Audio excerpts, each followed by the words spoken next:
what's been called the largest restoration project in human history. Billions of dollars of work across millions of acres in the Florida Everglades. When I last visited the Everglades for a report in 2016, many of the ideas people had to fix a broken system were just pipe dreams. Today, while a lot of work remains, real work is getting done. And the once unthinkable promise of restoring the Everglades no longer seems out of reach. The largest restoration project in human history. Is that right? Yes. We're talking about 68 major infrastructure projects totaling more than $25 billion. $25 billion is the kind of investment Stephen Davis says is needed to fix decades of damage to one of the world's great wonders. The liquid heart of this area is Lake Okeechobee, the big water. Damage caused in part by a well-meaning operation intended to relieve repeated flooding of rich Florida farmland. This is a project of mammoth proportions, one that calls for more than 700 miles of new levees throughout the central and southern Florida area. But it was really the Central and Southern Florida project that just had devastating impacts on this ecosystem. Davis is the Chief Science Officer of the Everglades Foundation. What happened to the Everglades? They basically disconnected Lake Okeechobee from the Everglades ecosystem, and so this part of the ecosystem is deprived of that fresh water. So for decades, South Florida just hasn't gotten enough water. Exactly. And with each water crisis we have, whether it's blue-green algae, exacerbation of red tide, fires out in the Everglades, seagrass die-off in Florida Bay and around the Keys, there's a growing awareness of the need to replumb South Florida. Replumbing South Florida includes building a reservoir that's costing about $4 billion just by itself. That is the entire footprint of this project. We got a bird's eye view thanks to the nonprofit group Lighthawk. You described the reservoir as heart bypass surgery. Exactly. It's the means of reconnecting Lake Okeechobee, which is really described by many as the beating heart of this ecosystem. It reconnects the heart back to the body, which is the Everglades, the river of grass. Work is also moving along on a project to raise the Tamiami Trail Road. Built in 1928, the road cut off almost all water flow into the southern Everglades. Perhaps the biggest impediment, the Everglades remain a boon for big business. Most people are surprised to hear drilling still takes place in the Everglades. And it's long been a hugely productive spot for the sugar industry.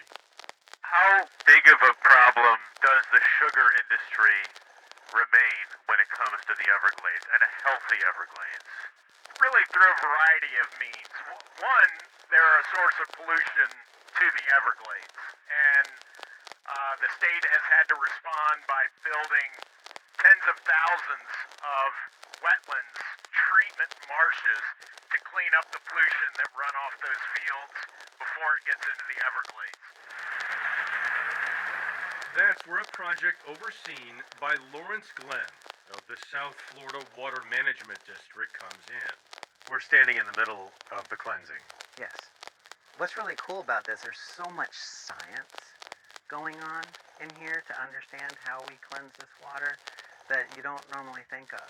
Plants like this are pulling out phosphorus from billions of gallons of water, helping to make sure what flows south is safe to drink and healthy enough to feed this enormous ecosystem. This is what's doing the work. Yes, 63,000 acres of man-made wetlands, largest constructed wetland in the world. Doesn't smell the best. No.